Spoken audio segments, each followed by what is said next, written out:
Little Richard, born December 5, 1932, Macon, Georgia, U.S., died May 9, 2020, Tullahoma, Tennessee, was a flamboyant American singer and pianist whose hit songs of the mid-1950s were defining moments in the development of rock and roll.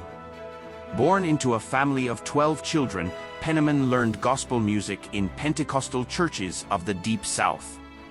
As a teenager, he left home to perform rhythm and blues in medicine shows and nightclubs, where he took the name Little Richard, achieving notoriety for high-energy on-stage antics.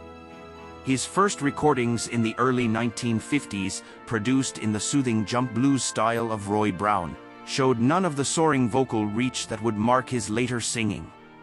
His breakthrough came in September 1955 at a recording session at J&M Studio in New Orleans, Louisiana, where Little Richard, backed by a solid rhythm and blues band, howled "Tutti Frutti" with its unforgettable exhortation, "A wop bop a loo bop, a lop bam boom."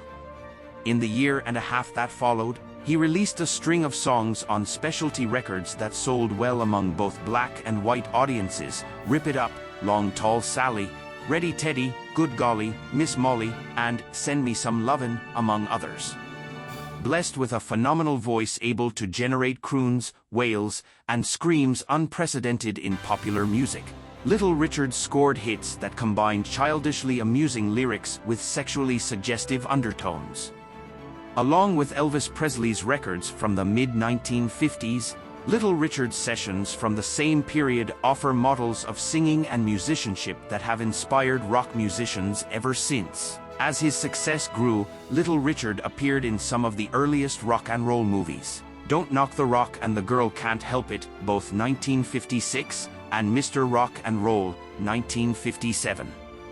In the latter, he stands at the piano belting out songs with a dark intensity that, in the bland Eisenhower years, seemed excessive, an impression amplified by his bizarre 6-inch pompadour, eyeliner, and pancake makeup.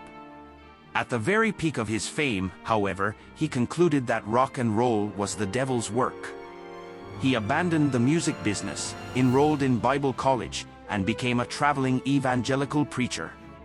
When the Beatles skyrocketed onto the music scene in 1964, they sang several of his classic songs and openly acknowledged their debt to their great forebear.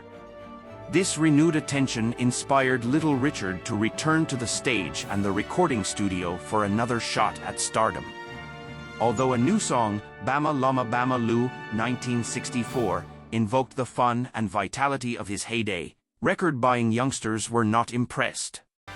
A major recording contract in the early 1970s produced 3 albums: The Real Thing, King of Rock N' Roll, and Second Coming, collections that showed Little Richard in fine voice but somewhat out of his element in the hard rock styles of the period. Little Richard continued to appear at concerts and festivals until 2013, when he announced his retirement. In his increasingly rare TV appearances, his madcap mannerisms, so threatening to parents in the 1950s, had come to seem amusingly safe.